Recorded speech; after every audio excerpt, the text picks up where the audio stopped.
Candlish, everybody. There is something called the Crime Writers Association, which is a very prestige body of top crime writers. And every year it has a bunch of awards called the awards. There's this dagger and that dagger, but the one I like best is the dagger in the library, which is specific for a crime writer who has brought most pleasure to UK and Irish library users, who is significant, and who has actively supported.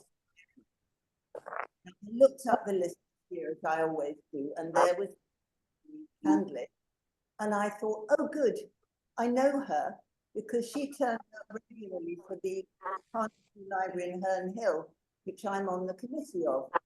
So I know she's a good soldier for libraries. So very pleased to feature her. Since then, we've brought her luck because she's had a good year. There was a crime fest 2 or 3 weeks ago in London, at which point her novel, The Only Suspect, was voted the 2024 Capital Crime Fingerprint Award for Thriller of the Year, which is voted by readers. So that's quite a compliment. The best compliment of all is that, of course, she's been invited to meet us. So we're all holding our breath to find out whether she gets the dagger in the library or not. But it's quite a compliment that she's on the shortlist. So for all these reasons, I'm very pleased to see Louise today. Oh, now, thank you so much.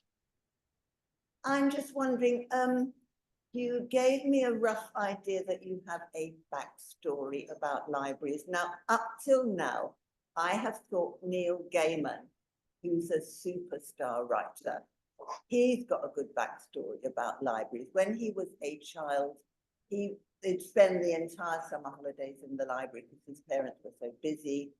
And he describes himself as a wide-eyed little boy who used to come into the library and the librarians were really encouraging, and he read all sorts. You've got a story which is even better than that one. So well, only you could judge that, but yes, I do have a story. I mean, I grew up with, using the library. So, so the events I'm about to tell you about, it wasn't as if that was my first ever time stepping in a library. I'd always, from as long as I can remember, I had a library card and was taken by my parents to the library. But when I was about 12, 11 or 12 maybe, I got involved in a kind of juvenile delinquent situation where I was in a kind of mini ring of, kind of young shoplifters, I guess. I mean, it was all quite petty, but it was, I guess, serious enough for the police to come to our school.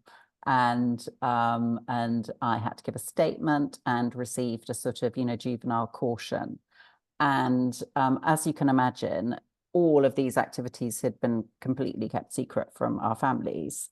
And when my parents found out what I'd been up to, they were completely furious and, so disappointed in me and, determined that this would never happen again. And so we were coming up to the end of the school year. And so they grounded me for the whole summer holiday. And I was only allowed to go out alone to the library, which was walking distance from where we lived in Northampton, an area called Kingsthorpe. And so I went to the library, I think, almost every day, and just all I did all summer was read. And so I'd go, and I can still remember it so clearly, the building of Kingsthorpe Library that we used then, that's been replaced, but it was actually quite an iconic looking 60s building, which was all glass.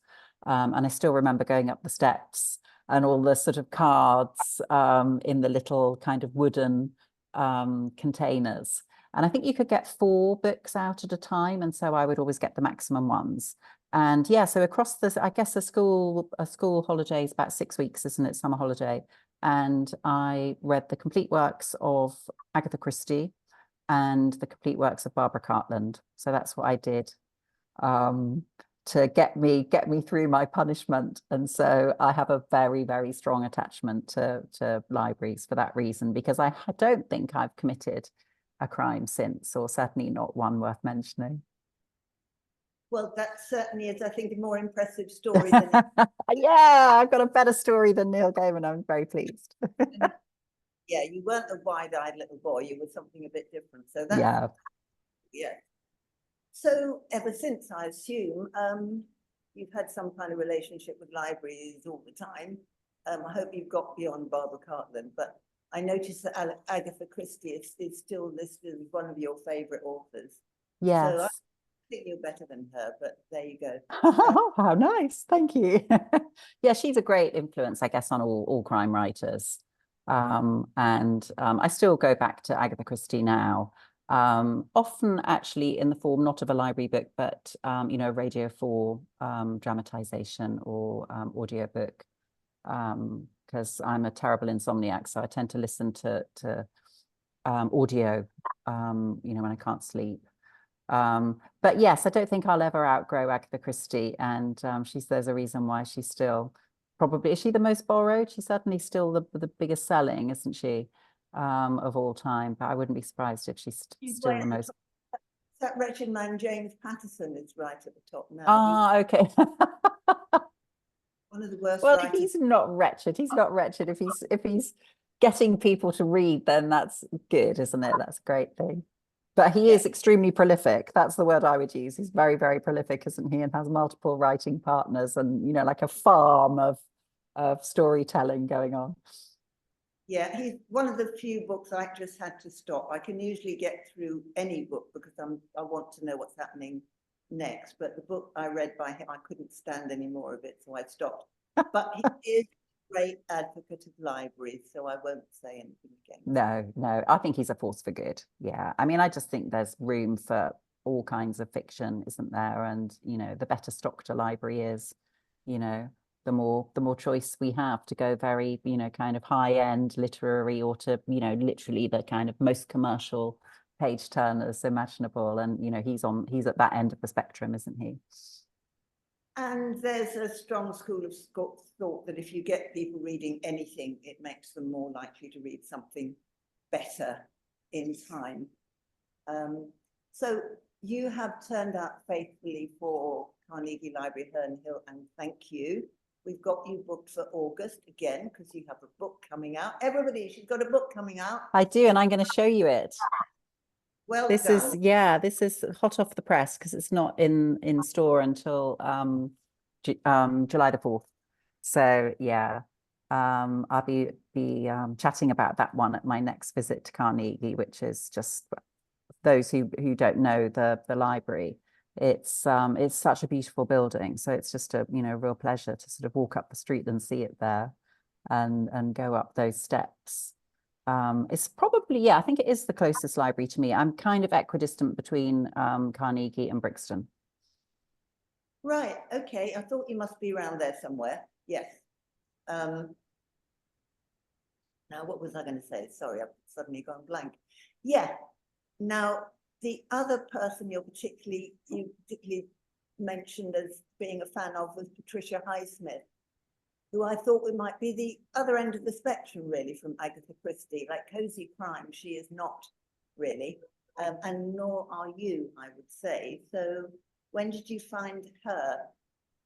I'm trying to think, and I'm not sure I would call Agatha Christie cozy in, you know, in the true sense. I think that can be quite brutal and bloody, but I know what you mean. Yes, and Patricia Highsmith it's amoral characters, and you know, there's a bleakness, and you know, it's psychological storytelling, isn't it? So I'm trying to think, when I first came across her, it was definitely The Talented Mr. Ripley. And it may have been, I may have watched, it would have been, Agatha Christie was sort of the 80s, so it would have been in the 90s, I think. So it would have been a good 10 years after discovering Agatha Christie. And it may have been when I saw that old black and white French movie of The Talented Mr. Ripley, which was called Plan Soleil, I think, with Alain Delon, and just fell in love with the story and read the book. And then not that long after, you know, the famous movie came out with Jude Law and Gwyneth Paltrow, and then I read the whole Ripley series, and then I just sort of read. I mean, there actually isn't an enormous body of work by Patricia Highsmith, or certainly I haven't read more than about sort of 10 or 12 things by her. But I do think that she has been an influence on my writing, because I do tend towards not amoral characters, but very morally flawed characters. And there's not really, in my books, you won't get that sense of justice that sometimes you can get in crime fiction, where, you know, the baddies get punished and, you know, the victims, you know, feel okay, you know, and walking off into the sunset with, you know, sort of the promise of something better. You don't necessarily get that in my books. And I think that comes from her, where sometimes people get away with crime, and sometimes, you know, sometimes they don't, but you're not quite sure. There's not going to be a, you know, hugely satisfying sense of justice. And so I do think I get that from her, and it takes the kind of certain nerve to do that as well, because certainly in a police procedural, I don't do police procedurals, as you know, but you would expect the criminal to be caught, and, you know, the right person to be caught and charged and, you know, prosecuted. So, so I think a lot of readers who turn to crime fiction are looking for that, you know, the ends to be tied up, and, you know, that sense that, you know, the good have prevailed and the bad have been, you know, sort of shut away. But I don't tend to do that, and I do trace that back to Patricia Highsmith, who doesn't do it either. Which makes the books more satisfying for grown-ups, perhaps. Yes, this is it. We can handle it, can't we? We can handle the idea that, you know, life isn't neat and tidy. It can be very unfair. And sometimes, you know, it's going to be, you know, a dismaying conclusion. But, you know, that's much closer to most of our experience of life, and something that you just have to accept when you're a human. I'm a big fan of Agatha Christie and Patricia Highsmith, and I think Patricia Highsmith. Can you hear me? Yes, I can hear you. Yes. I think Patricia Highsmith is one of the most stressful authors I've ever read, in terms of sort of actual social anxiety, of thinking specifically of strangers on a train. Yes. Oh my God. Yeah. Yeah. I think it's because she's so brilliant at getting inside the head of the criminal, or the hapless person who's, you know, sort of found themselves in a situation that, you know, ideally they wouldn't be in. And Strangers on the Train is a perfect example of biting off more than you can chew, and it all going horribly wrong. But yeah, I think it's the reason it's stressful is because you're right there in that person's head. And her understanding of human psychology is just exceptional, I think. And also just that kind of courage to show the dark recesses of, you know, that we all have. You know, no one's Pollyanna. You know, we all have negative thoughts, and sometimes, you know, wish bad things on those who annoy us. And I think she's, you know, she's definitely one of the first writers ever to really go there. But I do think that sense of, you know, the one I read quite recently was The Blunderer, which is a perfect title for what happens. You know, there's often a sense of blundering in Patricia Highsmith, where someone makes a mistake or a decision that turns out to spiral into a whole succession of disasters. And I think that happens to a lot of my characters as well. And some, you know, I guess that probably comes from reading her. But sometimes you're not quite sure where things come from until you discuss it like this, because, you know, most writers are huge readers, and so it's really quite hard to know which influences, you know, have made it onto your own page. But I'm pretty sure that Patricia Highsmith's influence is in there. Yeah.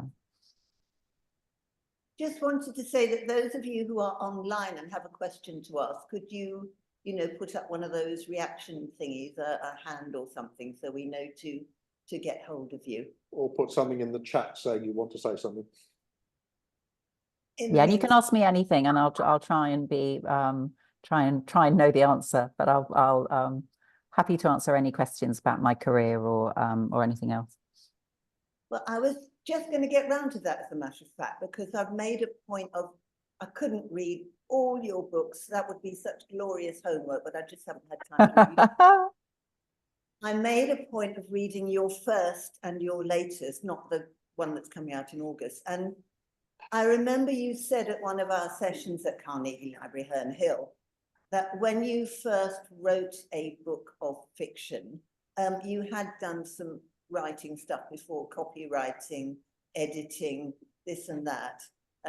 But when you first thought of trying to write a fiction book, you were really quite nervous about the whole thing. And now I must say, at the other end of 20 odd years, you do come across as very much on top of things, very much a master of your craft, very professional, if you like. So I'm just wondering what happened between feeling so nervous about the first one and being, I would say, kind of almost a different person now. And were libraries any help? Not necessarily libraries. But once I'd started my writing career, I was buying more books, I would say, than I was borrowing. But certainly libraries have been a huge help in growing my readership. So, you know, from a writing point of view, I haven't necessarily got a link with libraries other than the occasional, you know, taking my laptop into Carnegie or another library because there's neighbours building again. So yeah, now I'm thinking about it, libraries have had a big impact. But yeah, I think that it wasn't when I wrote my first book, I was traveling, I was backpacking in Sicily, and I'd always thought, oh, one day I'll write a book, because it just felt like, you know, something that I would love to do. And as you mentioned, I was doing jobs that had, you know, kind of content element. So I was a copywriter at the time, and I'd also done a little bit of travel writing and had, you know, a few bits of journalism published in magazines. So I was nervous only in that I had never been taught how to write fiction. I'd never done a course. In fact, I don't think the creative writing industry had quite taken off then. This would have been probably 2001 when I first put pen to paper. And so I didn't really know what I was doing, and I didn't even know what type of book I was producing. And I even was writing it in a notebook while I was, you know, sort of on this backpacking trip. I had a hardback notebook and a biro, and that's how I wrote it. It wasn't done on a laptop or anything. And so it was more for my own sort of fun. And then when I got back, I read it through and I thought, well, actually, this doesn't sound any worse than plenty of books I've read. So why don't I, you know, put it together and type it up and send it off to agents and see what happens. And what happened was that I got an agent and then I got a publisher immediately. And so what's happened between that book and The Only Suspect, which is, as you say, unrecognizable from that early book in its complexity and you know, the psychology. It is like a different person has produced it in a way. Is that I think I've learned on the job. I think whereas a lot of published authors will have several books rejected, or they will self-reject and try something else before launching themselves on the reading public. But somehow I just had this very lucky early start where the very first line of fiction I wrote in my life was published. And so I have been learning on the job, and I think it would be really interesting to have a, you know, creative writing tutor read through all my books and pinpoint where, you know, there were some breakthroughs. But certainly, you know, it's a combination of learning your craft, but also maturing as a person. So when I first started writing, I was in my early 30s. My main concerns were boyfriends, holidays, going out with friends. You know, I was interested in my career, but you know, it wasn't the be all and end all. And you know, I was a real hedonist, and so I think that's reflected in my early books, where they're very much the concerns of you know, city Bridget Jones style city girls, and the, you know, the pitfalls of that, of a, you know, partying lifestyle. And then I had my daughter in 2003, and started to think about the world and the people around me in a sort of much more kind of vertical way. So rather than just looking at my own peer group, I was suddenly looking at much younger people, you know, watching a child grow up, getting involved in the whole school scene, which is very inspiring for many female writers. And but also, you know, kind of reappraising my parents and their generation. And so my story started to go from, you know, being about party girls to being about families and family dramas, and you know, getting darker and darker, I think, until the point at which it was, you know, it was accepted that this was in fact, you know, these were psychological thrillers or domestic noir. They were no longer family dramas. They were something a little bit more more menacing. But even now, I don't think of myself as writing in one genre. I think of every book as having a different mood, different structure. I'm usually trying something new with each book. Often, you know, I've had my fill of one type of writing. So The Only Suspect was hugely complicated to plot. And, you know, it was like being a magician. The tricks that I hope I've pulled off in that book were, you know, quite hard to do. And so I'm sure that's why it led me to the style that I've written Our Holiday in, which is a lot more classic storytelling, lots of characters, much more like a TV show in a way. You know, multiple points of view, and no narrative tricks, no meta elements. You know, it was a real joy to write that because it was so character driven, whereas The Only Suspect is, you know, all about plotting and making a couple of big twists work. So yes, it's always very hard to answer that question. How did I get from Prickly Heat, which has, you know, been reissued as The Island Hideaway, to The Only Suspect? The only thing I would say is that Prickly Heat is, even though it is a comedy and it's about a, you know, a sort of heavy drinking, smoking woman, you know, sort of chasing her ex on holiday, she is actually stalking him, and stalking is a truly horrible crime.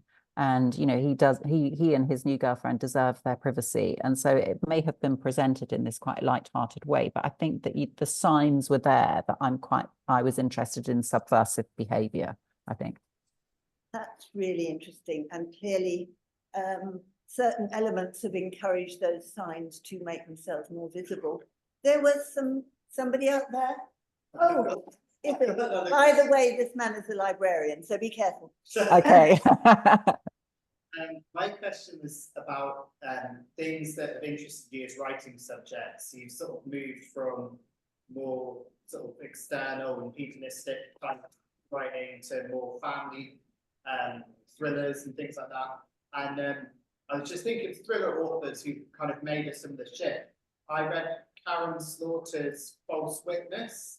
I don't know if you've read that one, but I haven't, but I've read a few of hers, and she's a wonderful writer and such a sort of feminist force. Yeah, and then what really shocked me with False Witness was how feminist it was, where it was essentially a sort of a feminist in the sense of political, of very specific things around the Me Too movement and things like that. And she has kind of stated publicly that she's moved towards what she calls socially conscious thrillers, where she wants some kind of social politics or debate to form a really big part of the thrillers. And I was wondering if that's ever kind of tempted you, or bringing more politics or kind of issues like that into your writing.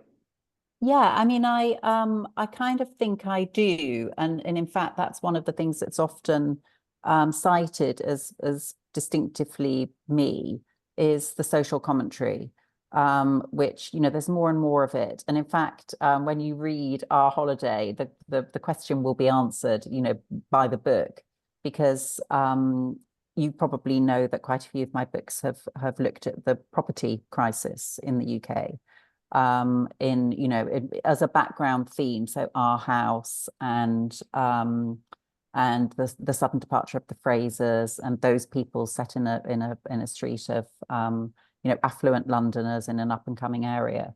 And property is, I guess, my entry point. With Karen, it's clearly women's issues, but my entry point is, I think, is politics and is property. And so my latest book, Our Holiday, it looks at the second homeowners, holiday homeowners in, you know, beauty spots. It's a fictitious, the place in the book, Pine Ridge, is a fictitious place, but it could be any of those lovely places in Devon, Cornwall, Dorset, Norfolk, you know, all around where the locals have been well and truly priced out of the market.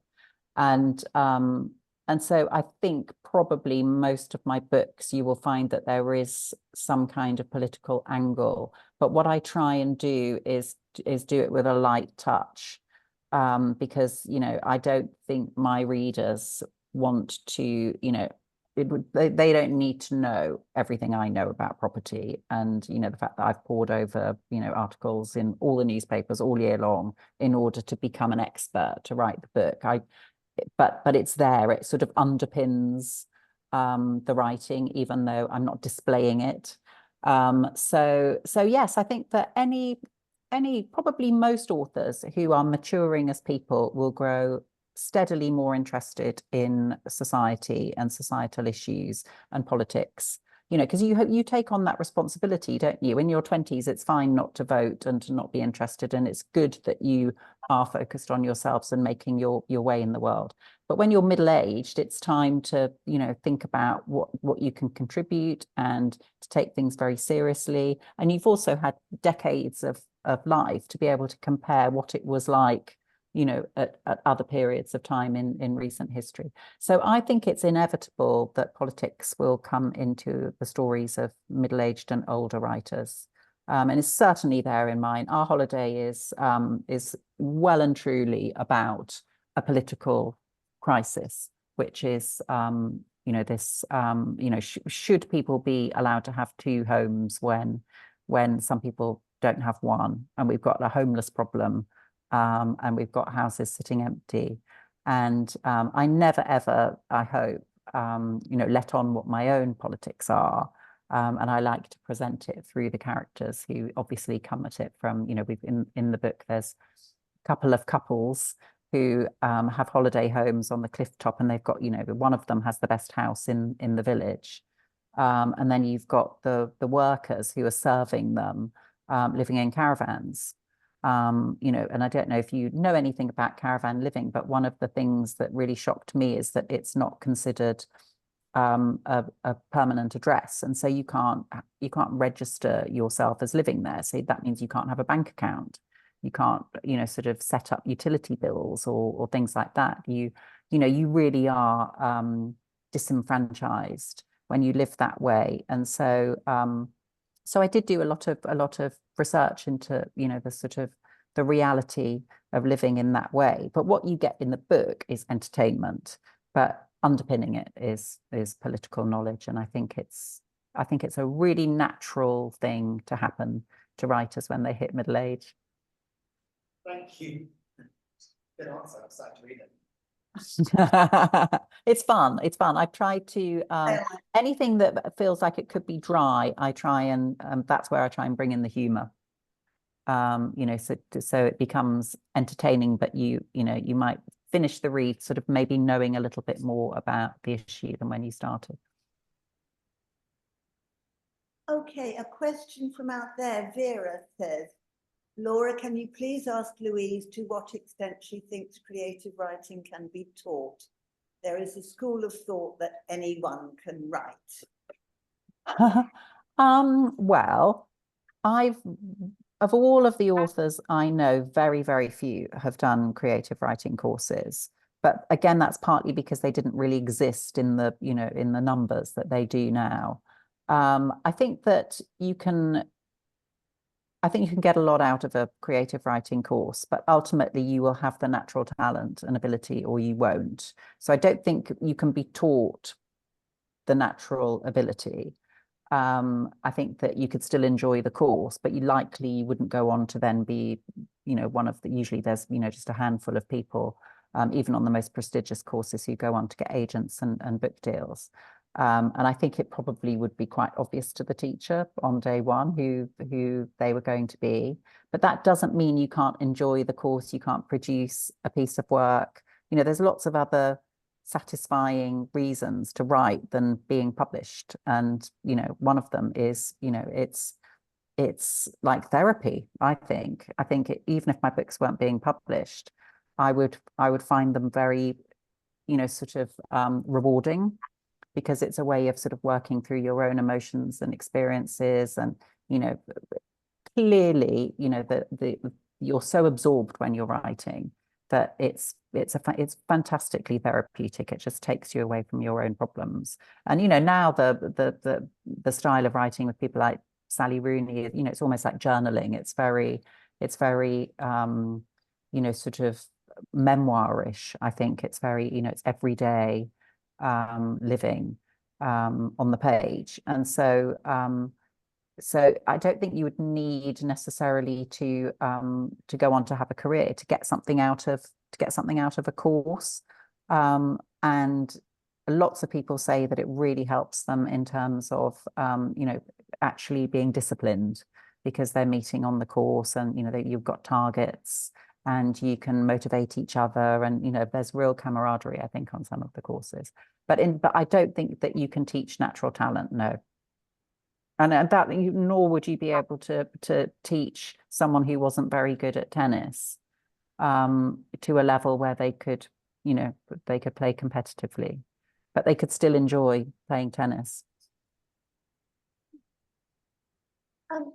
Gavin had a question at one point that seems to have withdrawn his little hand signal. No, I didn't actually have a question. I was merely putting a thumbs up saying I'd heard your instruction for us to wave if we had a question. Oh, I see. Okay. Thank you. Thank you for your thumbs up. That's good. Not Good at to all. know you were listening to instructions. Oh, absolutely. I mean,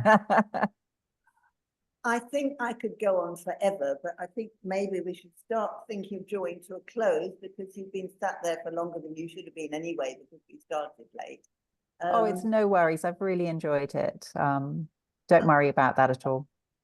Well, one final question then. I've got 4 pages of them here, but all your books, nearly all your books, have a piece at the beginning or the end saying thank you to all manner of people, which, I mean, it amazes me, the sheer number of people that you encounter, that your agent or your publisher.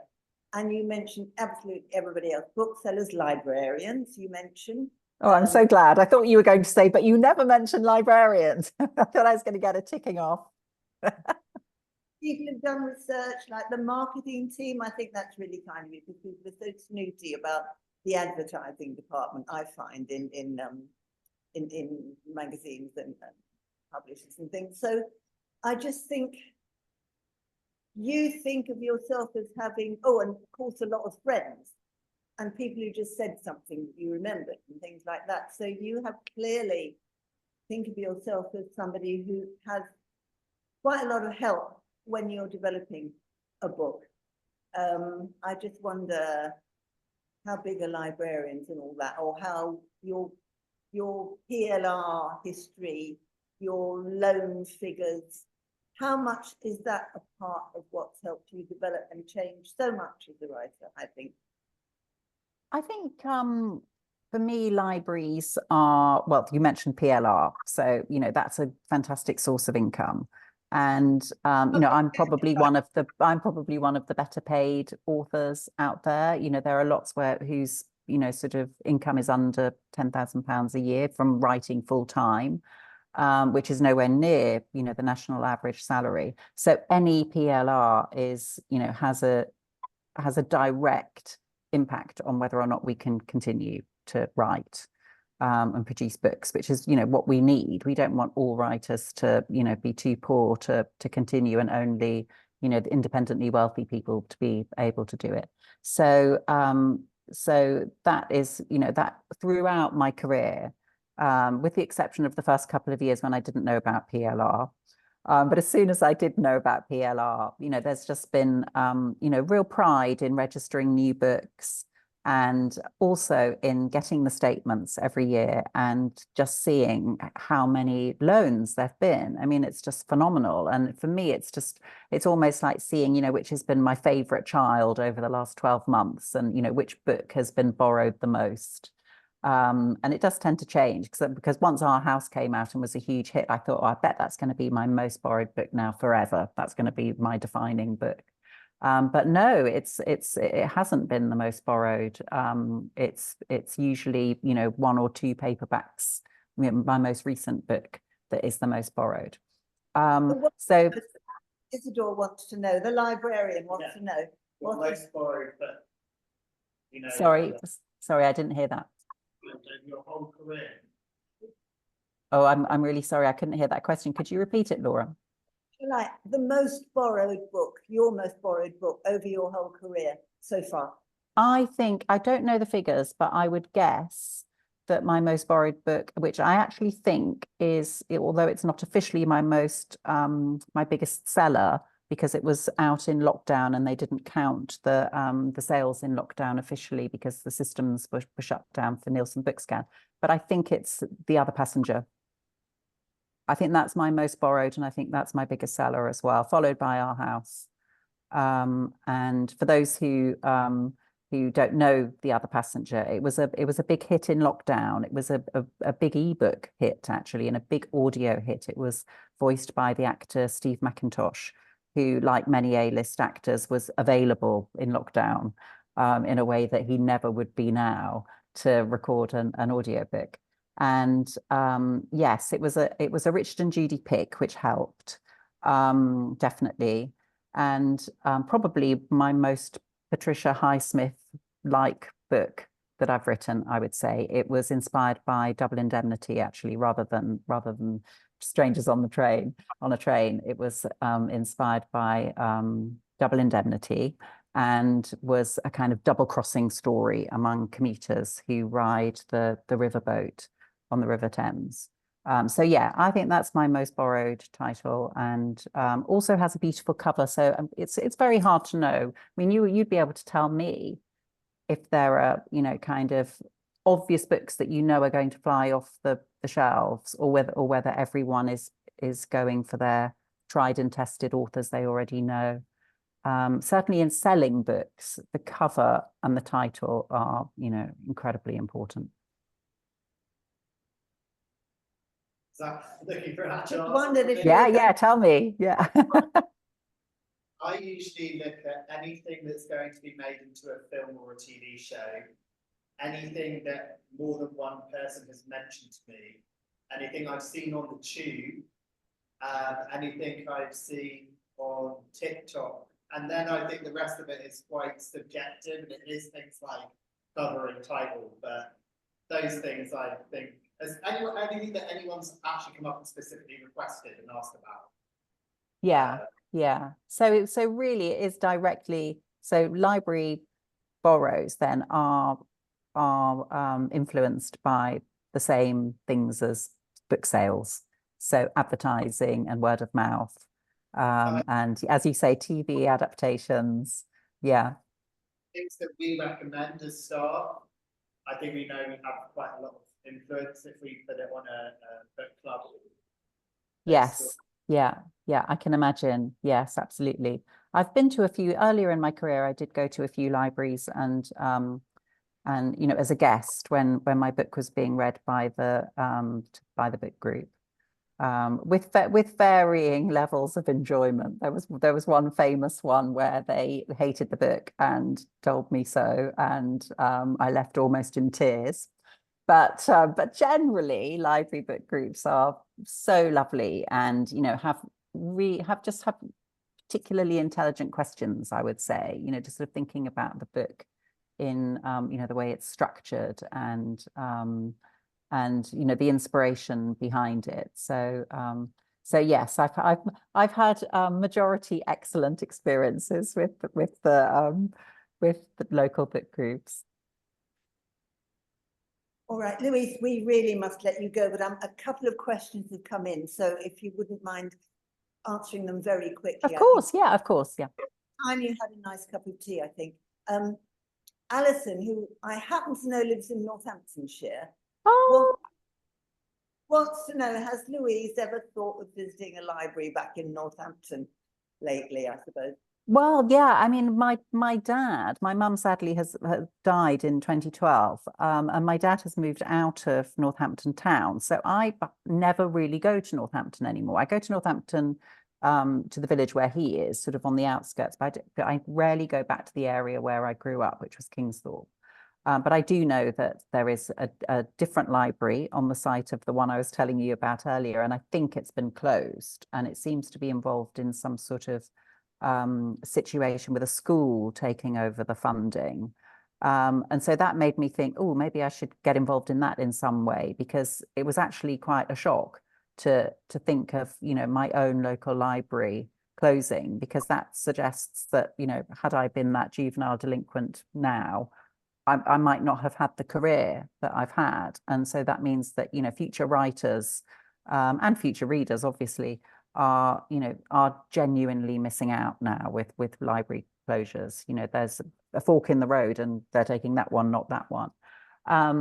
So yeah, I mean, I tend to, in terms of visiting places and doing things, I need to be invited. So, usually my publicists will put out a call before a book comes out, asking bookshops and libraries if they would like me to come.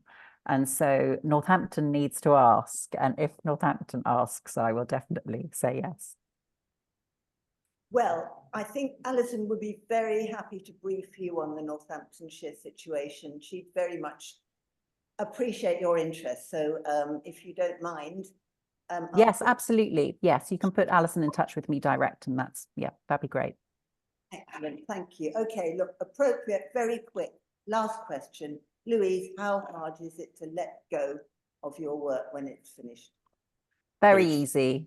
When it's filmed, I beg your pardon, sorry, quite different question.